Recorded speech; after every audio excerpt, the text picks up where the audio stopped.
Hey everyone, it's Rob Ryder, and it is June 17th, 2023. And today, Separation of Powers Restoration Act and Enlistees Service Agreements. And any other number of things that's going to tie into this. It's just, as it turned out, I was working on my Enlistee Service Agreement information, which is, the contract you sign as an enlistee, and trying to do something with it through various agencies or the military or whatever, right? Just to have them agree. Look, according to my agreement, I'm still in the military. And if I'm in the military, well, according to the DoD Law Award Manual and Geneva Conventions, you need to issue me an ID card. And if they were to issue you a Geneva Conventions identification card, well, that would put you in a whole different, acknowledge you in a whole different group of people than the civilians of the United States, right? The military has its own justice system. And if you're in the military, under that justice system, you're not supposed to be accused of a crime by the indictment of a grand jury, right? That's a violation of the Fifth Amendment of the Constitution. And yet there's at least 100 veterans / active duty now confined because of the things that happened on January 6, 2021 on the property of the United States. Right? So that's so that right there is a violation of our agreement with the military or with the government. So it's like, okay, well, how do you enforce this stuff? So that's what I was trying to do, get it enforced. But as I'm doing all that, and I'm doing these IG forums and contacting these different offices, this little news clip came up yesterday that has now made me, since then, send something to my congressman, right? Because you can go to their website. I'll show you the stuff in a second. You go to their website, you can say you need help with a federal agency, and then you can ask for help. And so I am. And while a lot of this was, just based on me and my enlistment agreement to start with, this has so many other uses, if it was to work, that I did another one for another veteran who has a problem. But his is more civil, like a property tax eviction problem. And, we'll get into all that when we get there. Just, it has many uses, so you may want to watch to the end, and I'm going to show some examples of what I tried, and you might get an idea of what you might want to try. But at the end of the day, if you're going into a state court for any reason, that judge sitting up there, has to have executed the oath that's in federal law, United States Code, Title 4, United States Code, Section 101. Right? I, Robert Allen Enlistee, do solemnly swear to support the Constitution of the United States. Period. Just that right there. That has to be done. And that is actually out of the very first law that was ever passed by the first Congress after the ratification of the Constitution, which is commonly called 1 Stat, S-T-A-T 23, but it's like an act to regulate the time and manner of administering certain oaths or something like that. Which says right in that act, it says, this is the oath that satisfies the 6th article of the Constitution of the United States in the following form, to wit, I, Robert Allen Enlistee, right, state your name, do solemnly swear, or you can affirm, to support the Constitution of the United States. Right, there's no so help me God on the end. And if you look at Congress now, the oath they take, it has so help me God on the end. Right? They're not taking the proper oath. But, I'm not going to worry about them. They're the ones judging the others. And so if you're going to a state court and that judge doesn't have that oath, then you should be able to do something about it. And we've tried and tried and tried. And, of course, you talk to the judge, he ain't going to do anything about it. Right? Take it to the Attorney General of the state, they ain't going to do anything about it. Take it to the Attorney General of the United States, they ain't going to do it. They're all executive branch offices. They've made their decision on how they're going to enforce the fucking law, or how they interpret the law. So my idea then is to take it to your congressman and let him interpret it. And so that's what we tried. Hang on just a second here. I'm not sure if I read this yet or not. I've started this video 3 times now, but I'm going to read this right now. So the House of Representatives voted Thursday, just a couple days ago, to pass H.R. 288, Separation of Powers Act, a measure that would significantly shift federal regulatory authority away from the executive branch and back to Congress. In 1984, the Supreme Court case Chevron versus Natural Resources Defense Council, I did a video on this stuff not too long ago, as a matter of fact, created the legal principle of Chevron deference. The idea that the court should defer to agencies' interpretation of statutes as long as they are considered reasonable. Now, who gets to decide what reasonable is? That's the problem. Right? Since then, the federal government has grown significantly in size, creating increasingly more rules, even as Congress has become more divided on the benefits of those regulations. In other words, it's the administrative state. Right? That's what was created by the Supreme Court case back in 1984. That says that the agency gets to decide what the statute means that Congress wrote. Not the judge. The judge doesn't get to decide. He doesn't get to rule on the law. That's being decided by the agency. And as long as it's considered reasonable, well, then that's the way she goes. And if it doesn't work out for you, well, it was reasonable. We thought so. It just makes so much sense now, all the shit that's happened in my life, that, well, that's what's going on. It's just, the people that that are sitting in the other chair on the other side, they get to interpret the law, right? The prosecutor does. So it's very obviously a very unfair system, and what do we do about it? So that was part of this. What do we do about it? I've always thought, well, the answer is that veterans need to have their ID card. Right? We need to be recognized that we're still in the military, because if we were, then we could file charges of specifications under the UCMJ against agency personnel, anybody sitting in a room with a gold fringe flag, right? Military courtrooms have gold fringe flags. So if I'm a court watcher in a court with a gold fringe flag, then that courtroom is under military jurisdiction. And if I see an esquire who's not using his full legal name, or is not signing his documents, or the 100 of other little things they don't do properly, I can call him out on it and then have him arrested if he won't fucking fix it. Right? Because that would be defrauding the United States. The same with the judge not having the oath. That's defrauding the United States. It's an act of perfidy, which is a war crime. PERFIDY, right? To act in bad faith. It's a war crime. It's in the DOD Law War Manual. Right? So all that's true. Now, who do you tell to get something done? So I haven't got it figured out yet, but I'm trying. And let's go see what I've been doing. Hang on. Okay, I want to just go some of these forms out of the way, so I make sure I talked about them, right? So this is the form I'm talking about as far as the enlistment, reenlistment document, Armed Forces United States. So if you are an enlistee, you sign one of these. If you have a child that's an enlistee, they sign one of these. Well, not only did they sign it, so did the government. So it's a true bilateral contract, right? It should be enforceable in court as what it is, right? A contract that says what it says. And some of what it says is that you would have to, take the time to go through this whole thing yourself, but that as long as you're in the military, you can be retained, right, until the end of the war.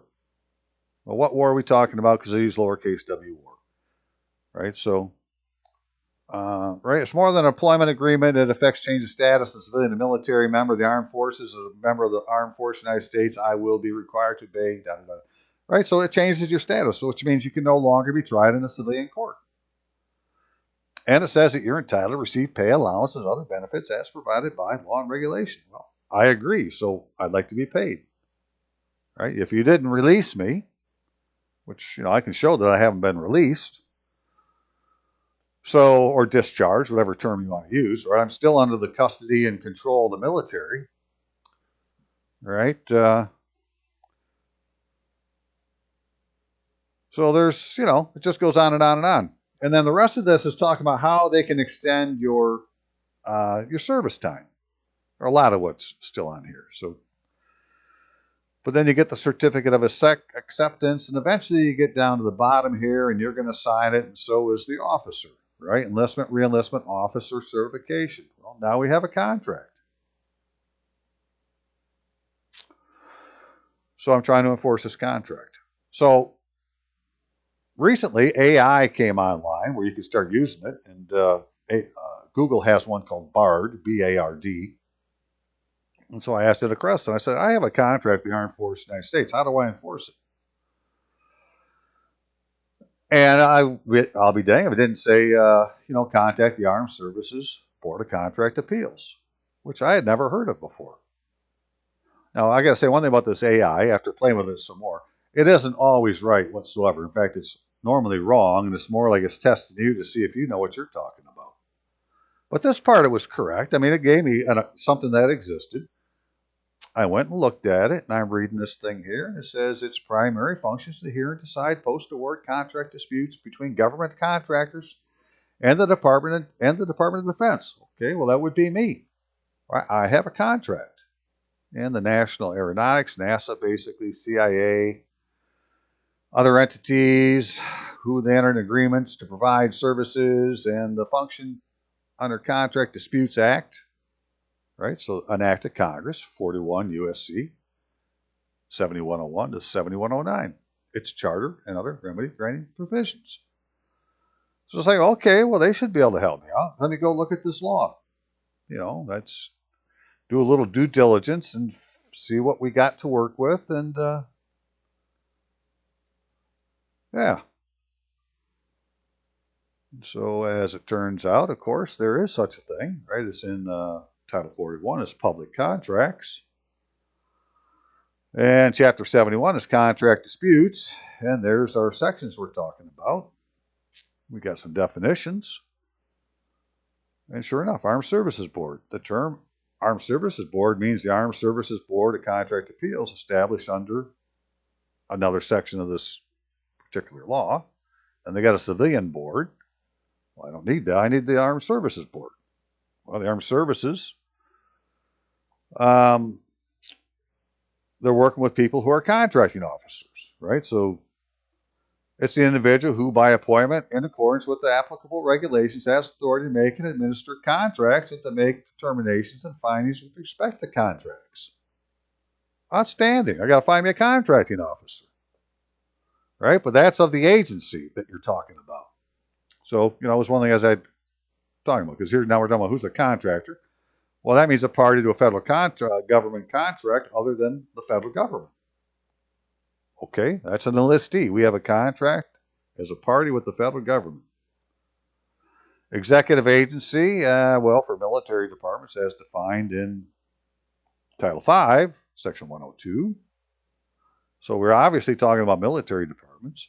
And then we got this thing about misrepresentation of fact, which it was interesting to be in here because that's exactly what they're doing, is they're misrepresenting facts. We'll save that for later. Applicability of the chapter. Executive agency contracts, unless otherwise specifically provided in this chapter.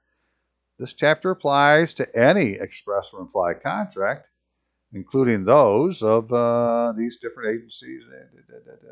Okay. And for these particular things, well, one is for the procurement of services. Okay, well, they call people in the military service members. I guess I have a service contract with the federal government, one of its agencies.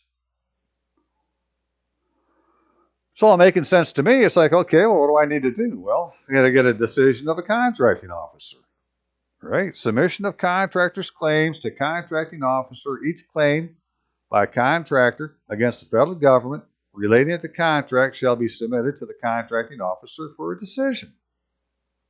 Outstanding. Who's my contracting officer? I want to talk to him. Well, you may have to certify your claim if it's for more than $100,000. And if we're talking back pay for 40 years, well, it could very well be more than $100,000. So, okay, I get it. Yeah, I'm willing to certify whatever it is. So I'd really like to know what my claim is before I certify it. So sidebar, right? I've talked numerous times about in Title 50 of the United States Code, under 50 USC 4012, 4012, 4012, certificates of service, where it talks about that the secretary of your branch, under his signature, can produce a certificate that has these particular material facts on it that would prove your status in the military. And it says right in there, this is prima facie evidence of service. So anything else you have that doesn't say it's prima facie evidence of service is only hearsay. Right? The only thing that can tell you that you're in the military, that according to the laws as they're written, is a certificate from the military. So I wanted to get that so I could certify my claim and give it to the contracting officer and move on down the road. Hang on just a second. And then out of that, should get an issuance of decision, and I should be a happy camper. Everything's good. And, oh, by the way, this agency that we're talking about here, they can act under alternative dispute resolution, right, through this chapter here. Subchapter 4 of Chapter 5, Title 5. So it's like, okay, well, if I can't get the contracting officer to do it, then I can go to the agency and they can force them to do it. And then if they won't do it, then you can go, appeal it to the court system. And that's all written up in here. And it matters, does it matter judicial philosophy? No. But their philosophy is you should try to use alternative dispute resolution, which I was happy to try to do. Right, so now I got to go find a contracting officer. Well, as it turns out, right, the Army has an Army Contracting Command, responsible for Army contracts. So the question is, do I have an Army contract, or exactly do I have a contract with? But what I wanted to make sure I show before I go any further is this one thing right here, because people will say, "Well, I've been discharged from the military, or I got a discharge certificate." Let's go look at those things real quick, shall we? Because I have one too. I should actually have two, because I was in once, got out, and went back in, and should have had another one. But I only found one, and I got one. And this is what that one says: an honorable discharge from the Armed Forces of the United States of America. Well, hang on here. You wouldn't be trying to pull a fast one, would you? Because I could swear that my contract said I had a contract with the Armed Forces of the United States. Well, by God, it does. There it is, Armed Forces of the United States. Well, brothers and sisters, that isn't the same as Armed Forces of the United States of America. Although a JAG officer, that was his first swag, is to try to say that it was. Say, oh, maybe it's a trade name. And, but batted that back, and we went on to something else. But, and basically the JAG officer agreed, look, we're still in the military. He just ain't going to do anything about it. Right? It's not that we're not in the military. It's just he ain't going to do anything about it. He's not going to go, do the work for you to get your ID card and back pay and stuff, even though he should, because you're still in the military. Right? They've made a decision. The executive branch agency has decided this is the way we're handling this stuff, and we're not going to do anything for you. And this is why there's this fund called the Military Retirement Fund. You can find online, not any problem. And you can also find its audit, so Military Retirement Fund audit. And when you look in that audit, you'll find out that this fund has got, now it probably has like 1.2 trillion with a T, trillion dollars in it. And it's paid retirement that's not been collected by the retiree. Well, how can there be, $1.2 trillion retirement pay not collected by retirees? Military retirees. Not talking all retirees, military retirees. It's because they're taking your retirement and they're putting it in this account because there's a fucking error in the records and that's not getting put through to you, even though you, me, everybody else who's ever served are still in the military, and therefore we're entitled to retirement, we're entitled to an ID card, entitled to access to bases, all that stuff. entitled to trial by court martial instead of the indictment of a grand jury. All that, right? We're not getting it. And yet they want to say, well, hey, you've been discharged from the Armed Forces of the United States of America. That's our answer. And when you say, well, yeah, but I have a contract with the Armed Forces of the United States, well, then they don't have an answer, so then they quit talking to you.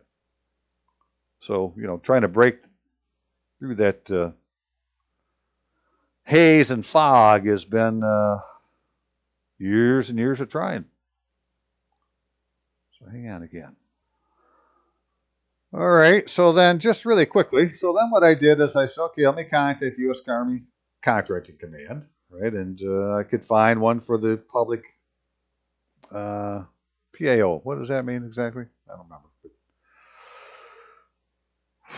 It's like the the speaking voice of the military, public relations or whatever it would be, and said, I'm trying to go hold the commander because I have this agreement. Well, then I get an answer back from this deputy secretary to the general staff saying we received the below email. Actually, it wasn't sent to me. She got my email, and she sent it to the IG office.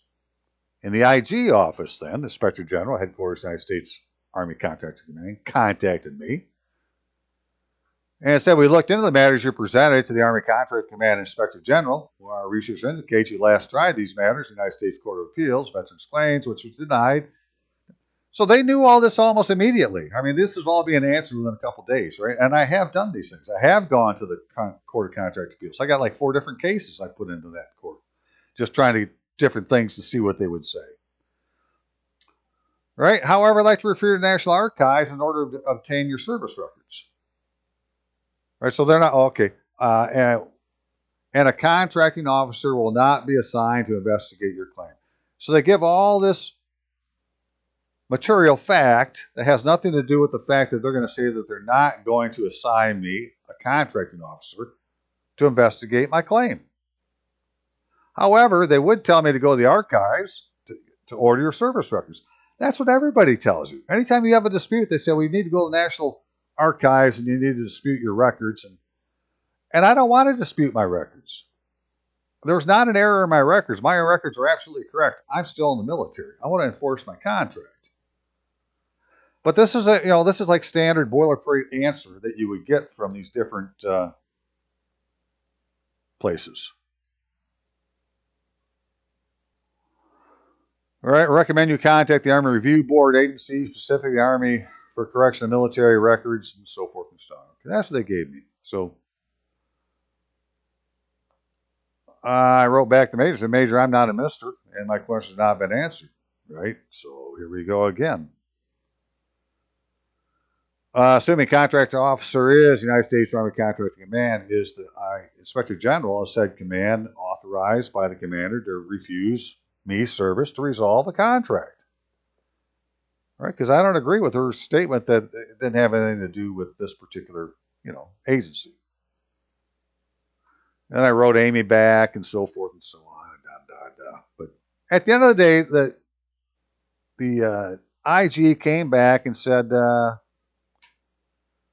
the U.S. Army, she's in the U.S. without dots, which is incorrect, but the U.S. Army Contracting Command serves the contracting arm of the Army by executing acquisitions in support of warfighters engaged in military operations, weapon systems, acquisitions, lifestyle management, so forth. Acquisition of goods and services. Now, she's the one that underlined this stuff. Okay, well, that's, I'm a service member. I have a service contract. But she said that I should, maybe try to get a hold of, she gave me somebody different this time, the recruiting command under this Army regulation, right? AR 601-210. And so, okay, well, let's go look at that real quick. All right, Army Regulation and Reserve Components Enlistment Program, AR 601-210. And if we scroll down here, we'll see eventually that, well, how come this isn't highlighted?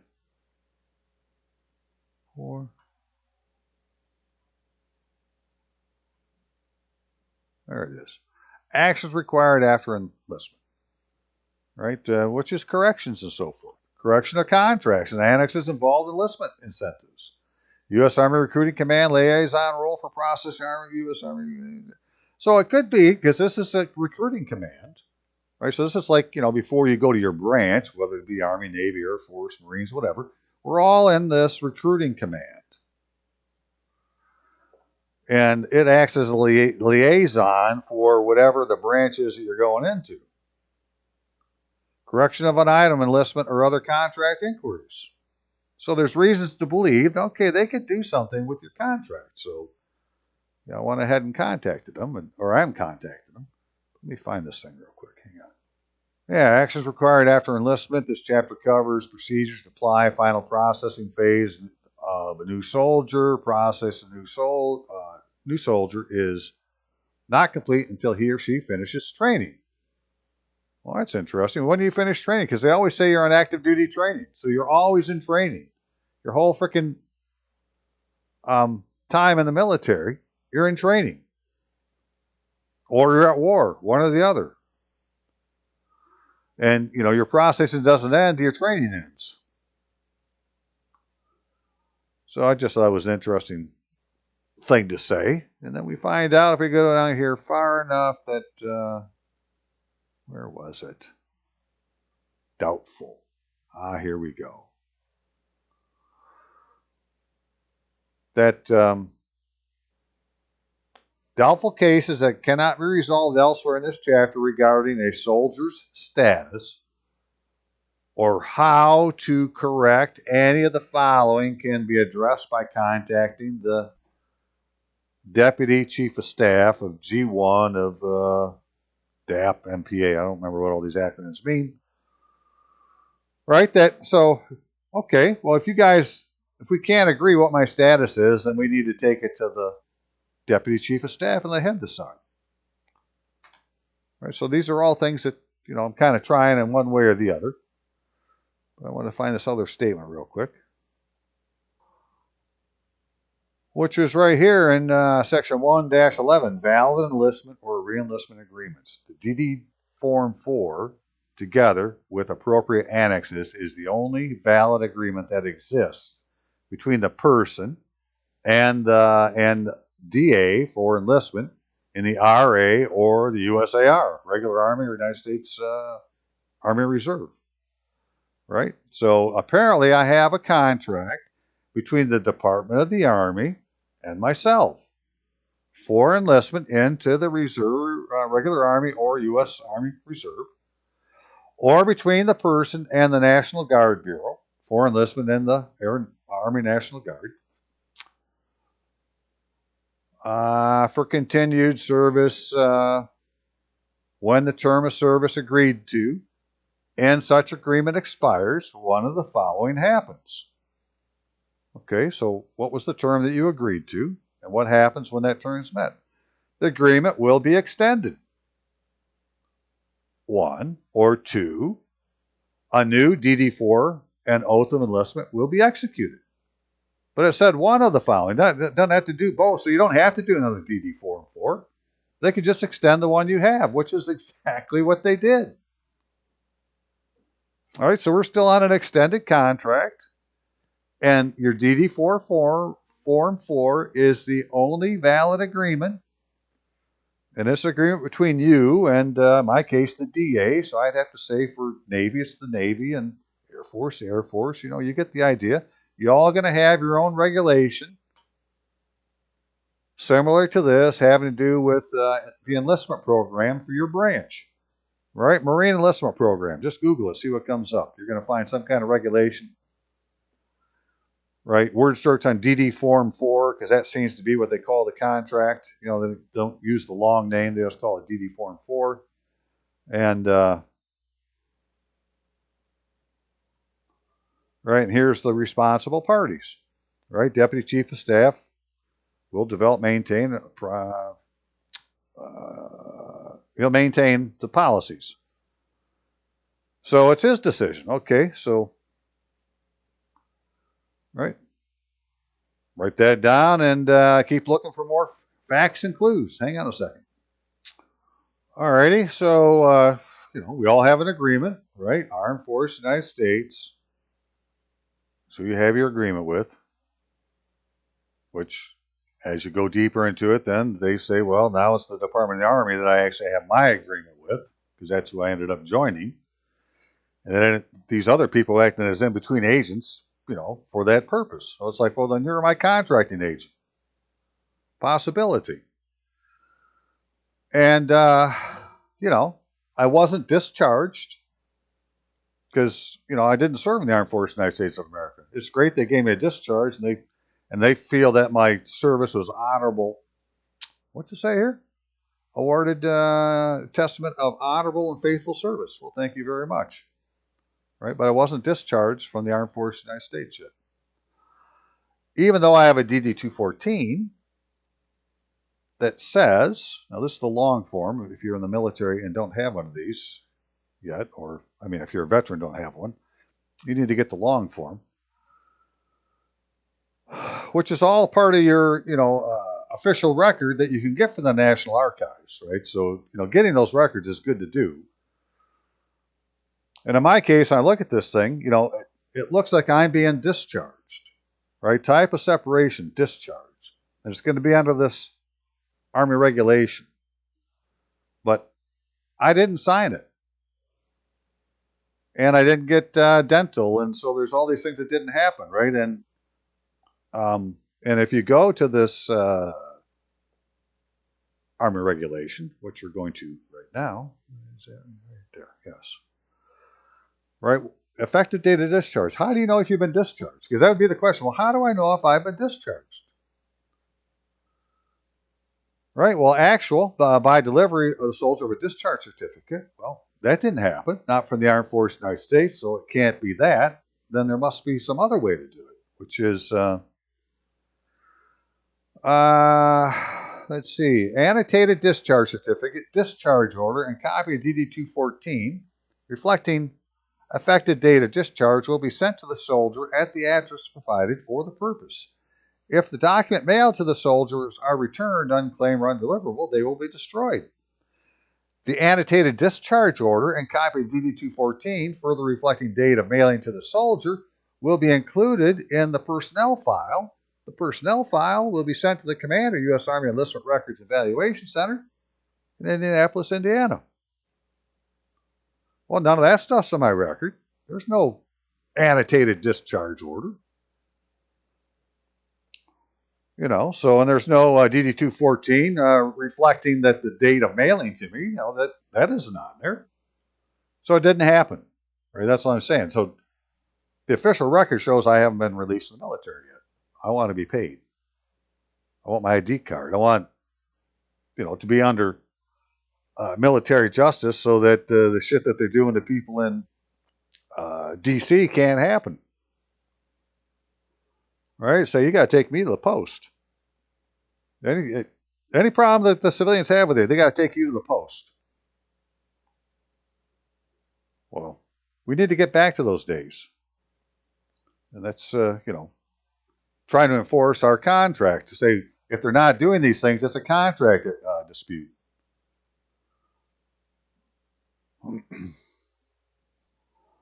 Okay, so the Inspector General of the Army Contracting Command suggested I contact the United States Army Recruiting Command and gave me a couple of email addresses, which, as it turns out to be, is the Inspector General's office of the United States Army Recruiting Command. Just asking some simple questions that directed by the Recruiting Command, Inspector General Office, regarding contract disputes involving my current staff soldier, military identification, pay allowance, and other benefits.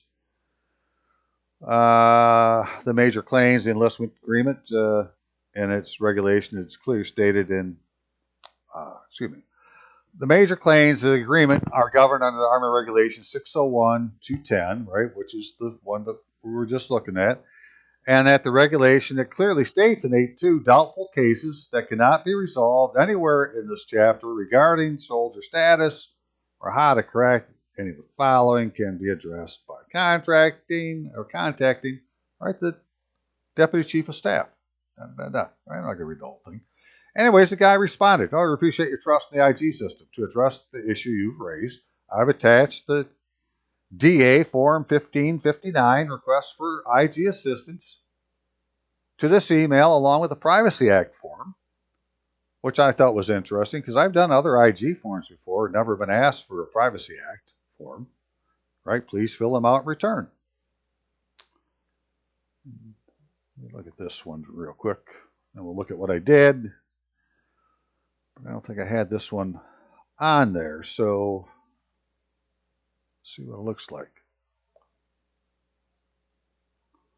Privacy Act release statement, right? DA Form 7433. So this is so that they can go get your records and then give them to whoever they want to. So I actually did two of these. I gave one to myself, right? I think I put soldier, Robert Allen. I don't have a middle initial, right? Robert Allen is my first name, not first and middle. And the Inspector General, and I didn't do a general release. I did one for me, and I did one for the Deputy Chief of Staff, and then asked if anybody else needs one to make a decision, please, let me know. So, I just did all these things at the end of the week, so the fact that they haven't answered yet isn't a concern yet, but I'm used to not getting answers on doing things, so until I get an answer, this is really kind of meaningless as far as getting relief. Okay, well, I've done this enough, right? Doing Inspector General action requests or just asking for relief somehow, some way, based on a lot of times on the fact that, I have a contract with the military. So this time when I wrote them, I decided to change, instead of making it all about me, I'm going to make it about the United States. That the DoD Law of War Manual and Geneva Conventions require all members of the military to possess military identification. My not possessing a Geneva Convention identification card is a war crime by the United States. This identification requirement applies to all enlistees. We are soldiers for life.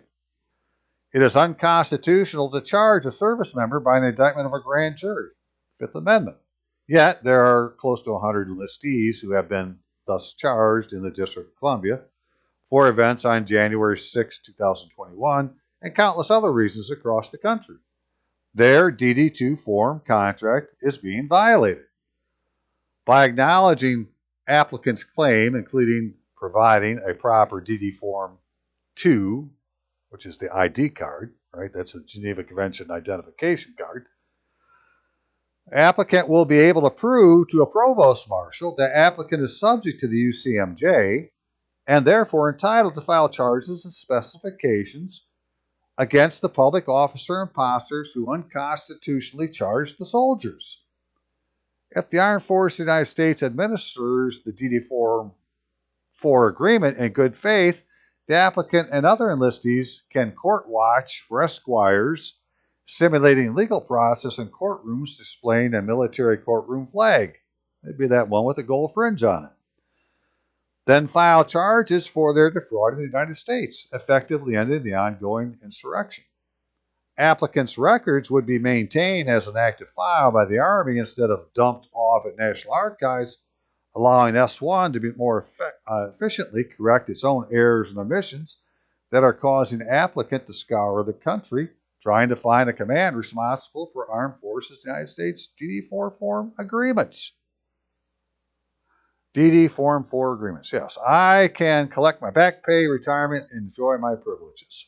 That was my reason for contacting them. And what day was it? On the 14th. So just 3 days ago. And so, no, I haven't heard anything yet, but he's replied, he got it, and that I should hear something in a week or so. So we'll see, if they're going to play the game of the executive branch. We've already decided what things mean, and so, no, we're not going to give you any relief. Right? Now I can take it to court, but the court's going to side with the branch because the branch gets to decide what the fucking law means because of some court case back in 1984. So I was like, well, that all sucked, right? But because they said all that, I went ahead and did a little bit more. And this is what we're going to look at now. Where instead of going to the military, I'll go to my congressman because they're the ones that are supposed to have the power to decide what the law means. They're the ones that wrote it. Well, what did you mean? So let's go find out. Hang on. Right, because that this had happened this week, where on Thursday they passed H.R. 288, Separation of Powers Restoration Act. Let's go talk to our congressman. So mine is John Moulinar, 2nd District of Michigan. Right, and if you find your congressman's, website, which is part of the House.gov website. So like mine's moulinar.house.gov, so I'm sure it's the same for everybody. Whatever your congressman's last name is, .house.gov will take you to their website. Put in their name and ask them. I mean, you'll find it. And you go down here, and one of the things you can do is ask for agency help. So you click on that sucker, and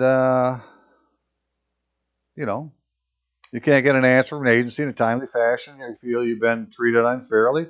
Our office may be able to help resolve the problem and get your information you need. Not guarantee a favorable outcome. We do our best to help you receive fair and timely response to your problem. Outstanding. All right, include such things, Then it goes through how to do it. Now, this is how my guy's page is set up. I don't know if everybody's is, but I'm sure that it's something like this. Right, so, and unfortunately, they don't ever let you see what the next page is until you do the first page, and so you need to have your right information together. So what I did, as I did it, went through, I took screenshots. Right, so we can see what the first page is asking for. They want you to pick a prefix. Well, I'm never going to be a Mr. Ever. Or I refuse to be a Mr. So if I'm not a Mr., then I got to be a Reverend, Doctor, the Honorable, or a Rabbi. So I picked the Honorable. I got a certificate that says I had honorable and faithful service, so I say I'm honorable. It's been certified by the United States of America. But I'm not a rabbi, and I'm not a doctor, reverend, and so forth. I'm not a Mr. Right? Robert Allen is my first name. I don't have a middle name, so I don't have a middle initial. And that'll keep you out of that frickin', little trick in your last name and so forth. And, well, let's just go look. I had that page open here. So then what was next? What do they want next? Okay.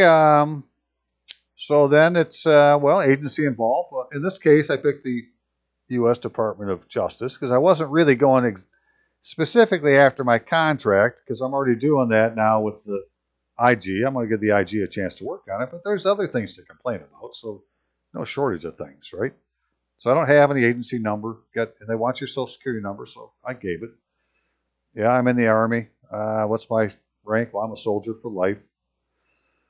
And, birth date and so forth. And then you got to give them an address, and anytime they give me an option with address and address line 2, well, my name goes in the top line of the address because that's part of the address if you want to send it to me.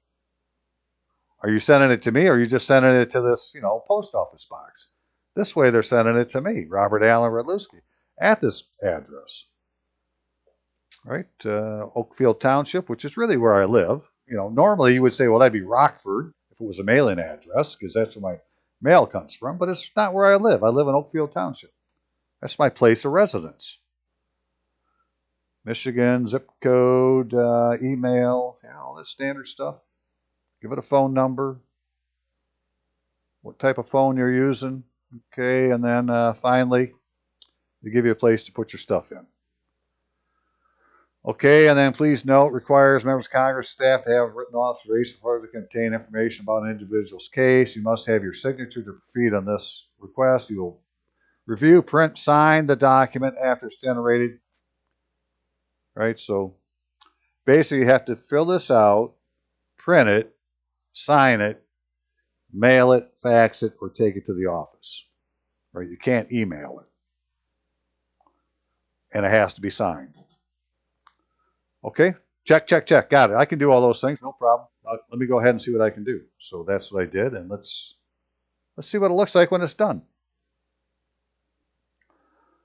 So when you print it out, they kind of run it all together, as we'll see, right? Casework submission, the Honorable Robert Allen Enlistee. Check. I like that. When I did it, who it's about, U.S. Department of Justice. Yeah. Agency number. No.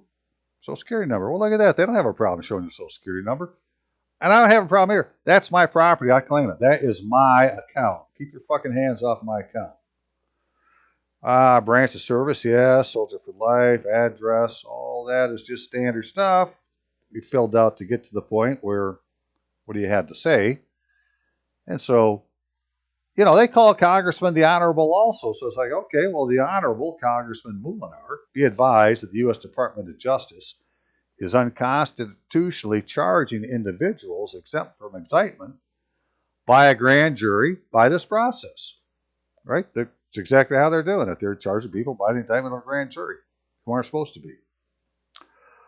All voluntary enlistees have a binding agreement, enlistment, reenlistment document, Armed Forces United States, commonly known as a DD Form 4 agreement with the Armed Forces United States that is being violated by agents of the federal government. And this violation has resulted in scores of voluntary enlistees being charged by the indictment of a grand jury of the United States District Court for the District of Columbia of committing felony crimes on the property of the United States in the District of Columbia on January 6, 2021. There are countless other examples of the same treatment in other courts in the United States. Be advised, voluntary enlistee service members are entitled to military due process under the Manual for Court Martials, the United States, and the Uniform Code of Military Justice. This condition of service is well explained in the Congressional Research Service Report, R46503, Military Court Martial under Military Justice Act 2016, within which it is reaffirmed that it is an offense of the Fifth Amendment of the Constitution to charge service members of the Armed Forces of the United States by the indictment of a grand jury. In fact, quoting this report summary, the Supreme Court has called military justice a system of justice separate from jurisprudence in civilian courts. Members of the armed forces are subject to rules, orders, proceedings, and consequences different from the rights and obligations of their civilian counterparts. Accordingly, it might be said that discipline is as important as liberty interest in the military justice system.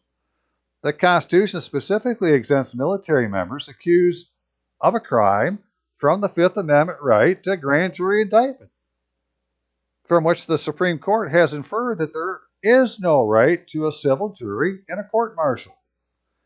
However, in part, because of the different standards provided in court martial, their jurisdiction is limited to the persons and offenses the military has legitimate interest in regulating. Congress enacted the Uniform Code of Military Justice under its constitutional authority to provide for disciplining the land and naval forces. Presidents have implemented the UCMJ through the Manual of Court Martials, and the MCM contains rules of court martial, military rules of evidence, and punitive articles of the UCMJ and commentary. The MCM covers almost all aspects of military law. End of quote.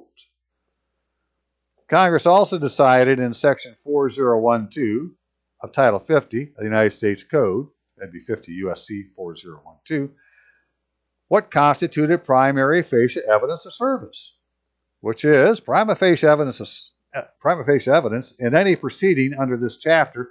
A certificate signed by the secretary concerned is prima facie evidence as to any of the following facts stated in the certificate. One, that the person named is or is not, has or has not been in military service. Two, the time and place the person entered military service. Three, the person's residence at the time the person entered military service. Four, the rank, branch, unit, military service of the person upon entry. Five, the inclusive dates of a person's military service. Six, the monthly pay received by the person at the date of the certificate's issuance. And 7, the time and place of person's termination of or release from military service or the person's death from military service. End of quote. Only this document evidences current military status to confirm if an individual is exempt from the indictment of a grand jury, and it must be sought prior to the grand jury of a United States District Court having jurisdiction to charge by an indictment of a grand jury. This is apparently not being done by the Esquires working for the U.S. Department of Justice. Charges and specifications regarding alleged crimes by service members must be filed in accordance with Article 30 of the UCMJ and not by indictment of a grand jury. Therefore, all voluntary enlistees who are now confined due to accusations by indictment of grand jury must be released. If their accusers want voluntary enlistees prosecuted, then they must do so under military due process and not the indictment of a grand jury. Congressman, for God and country, see to the release of these unconstitutionally confined individuals. Alrighty. And then sign it and date it, and I found the fax number, faxed it to him, and, he got it sometime yesterday afternoon, and we'll see what he does with it. So, this was all, obviously, based on people in the military. But it can be used for other things, too, like almost anything. So, I'm going to show you another one I did, or I'm going to have Dana do in just a second when I find out where I put it. Hang on. Okay, so this would be an example more. I mean, Dana's a veteran, so I've tied that in there, but this is just due to the fact that you went to court, right? And does the person have the proper oath of office to make a decision in something that's going to affect your life, liberty, or property? Hang on a second. Okie dokie. So here we go. I was talking to Dana. Here's your information, right? So like I said, every congressman is going to have a site you can go to. His is Jack Bergman. Open it up. Takes you to the same site like my guys. Find their address, right? Because there'll be a local address, at least in your area somewhere. I found the fax number for my congressman on his address for his Washington, D.C. office. In Dana's case, I didn't see a fax number anywhere. So, with Dana, you're going to have to call and ask for a fax number or drive to Traverse City and drop it off. All right, just some blah, blah to get the idea started. And let's see what I had to say. So, again, the Honorable Congressman Bergman. As you are well aware, in accordance with the 6th article of the Constitution of the United States, that the United States Code shall be the supreme law of the land. Section 101 of Title IV of the United States Code, that'd be 4 U.S.C. 101, oath by members of legislatures and officers requires every member of the state legislature and every executive and judicial officer of the state shall, before he proceeds to execute the duties of this office, take an oath in the following form, to wit, I, state your name, do solemnly swear that I will support the Constitution of the United States. Prior to exercising the powers of office, and Section 102 requires a record or certificate be filed to evidence compliance. Be advised that no alleged county officer, magistrate, or judge of a circuit or district court operating in Kalkaska County, Michigan, has complied with this supreme law of the land, and as a result, I have been victimized by the deprivation of rights under color of law as Congress defined that phrase in 18 U.S.C. 242, deprivation of rights, color of law. Over the last 5 years, I have been unlawfully imprisoned, unconstitutionally charged of a felony crime by the indictment of a grand jury, had my real and personal property unjustly taken, charged for trespassing on my own land and breaking and entering into my own home. It has been demanded of me to make the Kalkaska County Treasurer the payee on a check for thousands of dollars, even though I was unjustly refused a copy of the request for taxpayer identification number and certification, that'd be that Treasury form, the W-9, for this alleged taxpayer.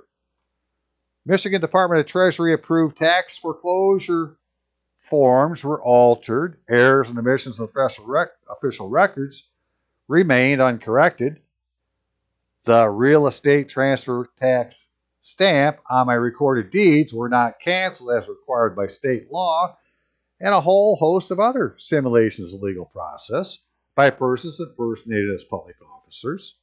And I'm not alone, as this fleecing is a yearly event orchestrated by any number of conspirators impersonated as state officers. Congressman Bergman, it is an act of perfidy, the same being a war crime, to act in bad faith, and the evidence to substantiate my claim is these impostors' inability to prove they complied with the law enacted by the Congress of the United States. This cannot stand, and you must act on my behalf. I am a voluntary enlistee of the U.S. Navy. I have never been discharged, and I remain to this day a service member of the Armed Forces of the United States under the terms of the re-enlistment document, Armed Forces of the United States, commonly called the DD Form 4 Agreement, that both I and the federal government agreed to. As a service member, I am exempt from being charged of a crime by the indictment of a grand jury. And these alleged courts in Kalkaska had a duty under the United States Code 50 U.S.C. 4012, certificates of service, to acquire prima facie evidence of my military status in the form of a certificate of service under the signature of the Secretary of the Navy, yet they refused my request that they do. In truth, I am a service member to this day, and this certificate of service is my proof to that fact, and ask you to apply for my copy as part of the relief you're sure to provide to cure these injustices. Then return me my real and personal property, compensation for my damages from the intentional tort of malicious prosecution and false imprisonment I have endured, and order I be paid my military back pay, issued retirement service members Geneva Conventions identification card. Be advised, I am required to possess military identification by both the Department of Defense Law of War Manual and Geneva Conventions, and that the United States is guilty of an international treaty violation until I receive my military identification. So please hurry. Right? That's simple. Make it about the fact these people don't have an oath of office, and that makes it a deprivation of rights under 18 U.S.C. 242. I mean, the Congress is responsible for all these laws, right? And the United States Code is the law of the land. Just go read let's go read it ourselves. Let's look at it right now. Hang on a second. All right, the 6th article. This Constitution and the laws of the United States, which shall be made in pursuance thereof, and all treaties made, or which shall be made under the authority of the United States, shall be the supreme law of the land, and the judges in every state shall be bound thereby. Anything in this Constitution or laws of the state, of any state to the contrary, notwithstanding. So unless, the congressman's going to say, well, he doesn't follow the Constitution, then he has to say that the United States Code is the laws of the United States. Forgetting the fact that he doesn't have a proper oath of office, which I've talked about numerous times too. So let's look at that real quick. All right, this is what was supposed to happen. The very first law passed in the United States Congress, signed by President Washington on June 1st, 1789, is an act to regulate the time and manner of administering certain oaths. And it says in there that the oath or affirmation required by the 6th article of the Constitution of the United States shall be administered in a form following to wit. I, A.B., do solemnly swear or affirm that I will support the Constitution of the United States. Right, this oath or affirmation shall be administered within 3 days, Then you go down here even further, and then it has some more oaths. That the Secretary of the Senate and the Clerk of the House of Representatives for the time being shall, at the time of taking this oath or affirmation afterwards said, each take an oath or affirmation with the words following. Right, this stuff isn't happening. Congress didn't take this oath. Everybody that's mentioned the 6th article of the Constitution, let's go look at that, because, hey, we have it open. Who are we talking about? Well, that'd be senators and representatives before mentioned, the members of the several state legislatures, and all ALL executive and judicial officers of both of the United States and of the several states shall be bound by oath or affirmation to support this Constitution, but no religious test shall be required as qualification to any office or public trust under the United States. Well, what it doesn't include is it doesn't include military officers. So military officers can take an oath that says, "So help me God." That is not unconstitutional. But Congress can. If you look at the oath that Congress takes, which is, I've shown it numerous times, it's in the congressional record, or you can YouTube search and find senators taking an oath. You'll hear the oath they're taking. At the end, they say, "So help me God." Well, so does the oath that they give to the alleged president, which is, an altered version of what's in the second article of the Constitution, where they've added his name. So it should just be "I," and they keep on going. And now they say "I," and they have the person put his name in. And at the end say, "So help me God." So, whoever that is, Biden, Trump, Bush, go back as far as you want, right? They're not taking the oath the way that it's written in the Constitution. It's not being administered to that way, and the person administering the oath is supposed to be the Chief Justice of the Supreme Court. Well, that's an act of perfidy. Justice, we're coming for you. Well, anyways, right, over time, they took the statutes at large and they put them into this thing they call the United States Code. And in Title IV of that code, having to do with the flag and the seal and the seat of government and the states, it says in Section 101 that every member of the state legislature, every executive and judicial officer of a state shall, before he proceeds to execute the duties of his office, take an oath in the following form. I state your name, do solemnly swear I will support the Constitution of the United States. Well, by gosh, that's the same oath that's in 1 Stat 23. Then it goes on to say such oath may be administered by any person who, by the law of the United States, or by the law of the state, is authorized to administer the oath of office, and the person so administering such oath shall cause a record or certificate therefore to be made in the same manner as by law of the state he is directed to record or certify the oath of office. So all I care about is, well, there's supposed to be evidence, proof, that the judge took this oath. And unless the judge can provide the proof, he didn't take the oath. If he can't prove he took the oath, then he can't enforce the state law. And so now you're, under the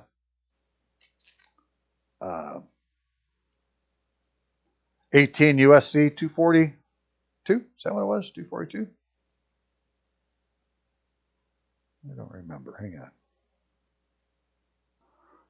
Right, deprivation of rights under color of law. Whoever, under any law, statute, ordinance, regulation, custom, willfully subjects a person in any state, territory, commonwealth, possession, district, to deprivation of any rights, privileges, immunities secured or protected, Constitution of the United States, shall be fined under this title in prison not more than 1 year,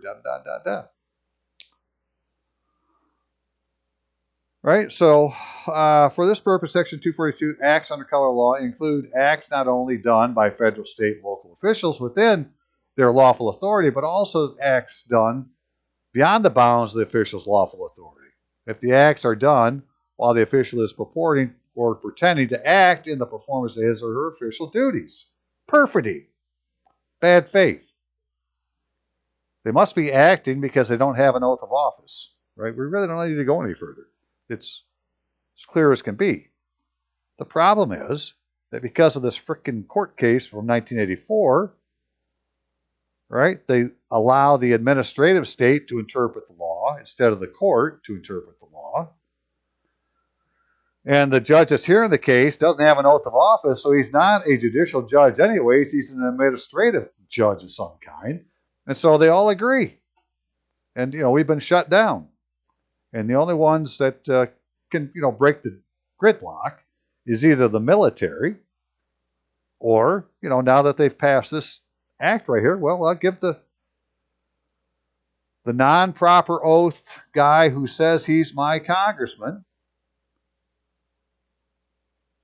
right, John Moolenaar, the chance to do the right thing. And as far as I'm concerned, we can stay under martial law, because under martial law, as a veteran, I would be part of the government. And we're just to stop these people from passing any more laws, so you don't pass anything unless we agree to it, right? Until the martial law ends, which is, that's covered in the Labor Code, what it takes to end, just in case, Congressman, you forgot, if you go look at the Labor Code, LIE,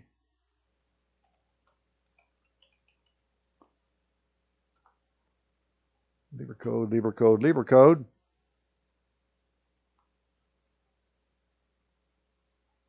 General Orders 100, wherein it says that martial law does not cease during the hostile occupation, except by special proclamation ordered by Commander-in-Chief or by special mention.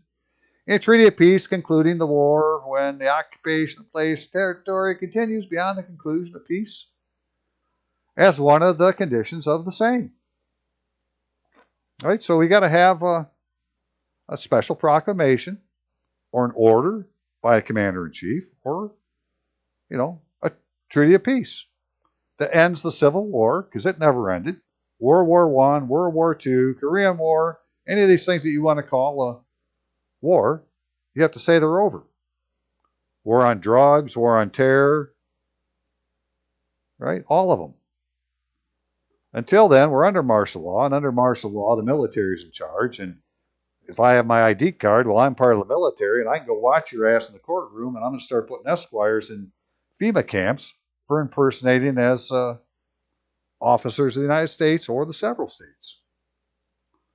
And, that'll put an end to the bullshit. But anything less than that isn't going to work. Okay, enough rambling. That's what I did. If you have a situation going on in court, you should go get yourself a copy of, 4 USC 101, 102.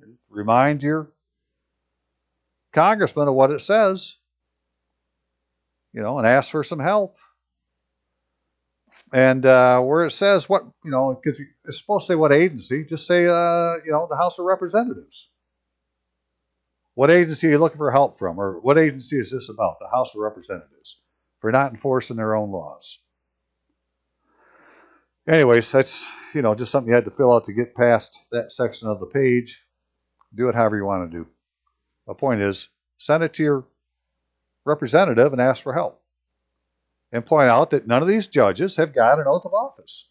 You don't have to point out that all of them do. Just point out that yours doesn't. You can say, I don't believe he has this oath. I don't believe he's taken this oath. He's not been able to give it to me. Now, you don't have to go look for the oath. Right? If you were in court, you should be able to take 4 USC 101, submit it in your court case, say, I need to have a copy of your oath, Judge. And then, immediately turn around and contact your congressman and tell him I've asked the judge for a copy of the oath that satisfies 4 USC 101, and he's yet to provide it. And if somehow you were to get it in a few days, you go, hey, he gave it to me. I'm sorry. No problem. I got it. Thank you. I got what I wanted. But he doesn't have it, so it's not going to happen.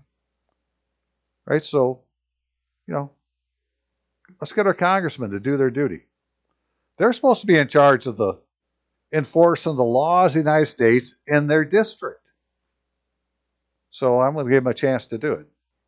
And we'll see, in a week or so how things have gone. And, well, when I know, I'll come back and tell you more. But until then, or until I do a video on something else, which I have another thing in mind I may get to beforehand, but I really hope to get an answer really soon and, know that this is going in the right direction. So we'll see what happens. Until then, y'all have a good time, a good day, good time. Enjoy the summer, and say a prayer. See you now.